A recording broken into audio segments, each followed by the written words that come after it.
Hello everyone, नमस्कार, जय Jagannath, welcome back to my YouTube channel. तो आज चलतु आम आलू चप प्रस्तुत करवा बिना पियाज रसुण पकईकी।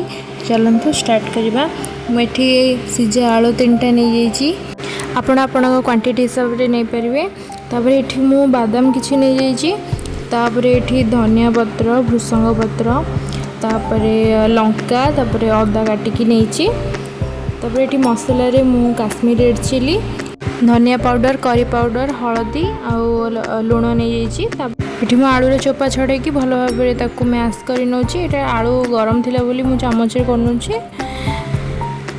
आम भल से पूरा चकड़ी नवा।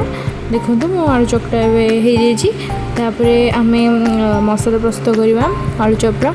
ये तेल, जीरा आ सोरिष अल्प पकईची, तापर काटी रखा कंचा लंका आ अदा को पकईची। तापर एटा टिके भाजीदबा। प्रथमे अदा और कंचा लंका टिके भाजी गला परे मुझे जो बादाम रखी ताकू पकईकी टिके समय भाजी दूची। तापर देखो ये बादाम आमर भल भाव भाजी गलानी।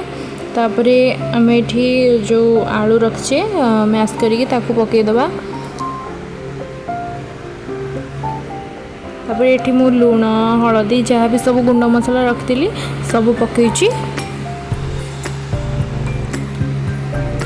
मुझे कंचा लंका पकई से लंका गुंड अल्प पकई। आप चाहिए कम बेसी करें।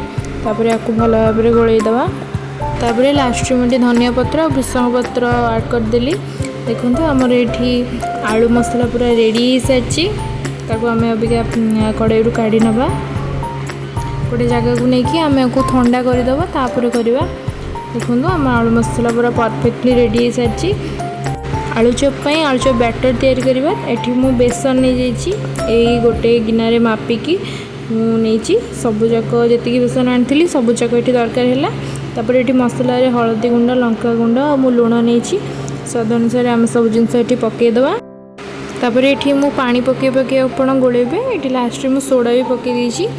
तापर पानी पकई पकई गोलेबे, पूरा थिक स्लरी करेंगे। बेसी पानी नुह कि बेसी मोटा नुह, आपण हिसाब से करेंगे। देखो मुझे बैटर कंसिस्टेंसी रखुच्छी सेमती आप रखिए, बेसी पानी नुह कि बेसी मोटा नुह। देखो आमर ये रेडी हो गला। तापर आलू चप करने मुझे नाकुर हाथ में नहीं गली। तो गोल गोल प्रथम आप सेप देदेवे जेहेतु मुझे करुच्ची। भल भाव सेप दे सारापर टिके हाथ में एमती प्रेस कर चापिदेवे। तो मुझे आलू चप सब एमती गोल गोल कर रखी दूसरी फास्ट। तापर आम बेसन रे पकई छाणा। तो मुझे प्रोसेस रे करुच्ची। आपड़ फास्ट एमती गोल गोल करे आलूर मसला आनी तापर टिके प्रेस करने। देखो मुझे एमती करमती करेंगे।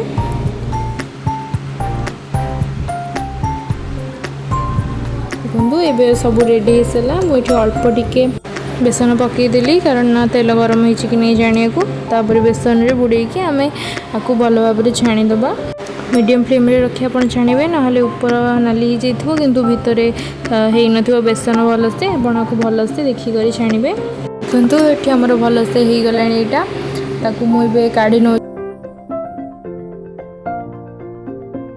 देखो आमर ये आलू चपटा रेडी हो सारी। मुझे पाखर भी देखुची आ भांगी भी देखुची। आपने देखो देखो भितर केते बढ़िया से वीडियोटी जब भल लगी तार लाइक शेयर सब्सक्राइब करने को भूलें। जय जगन्नाथ, थैंक्स फॉर वाचिंग।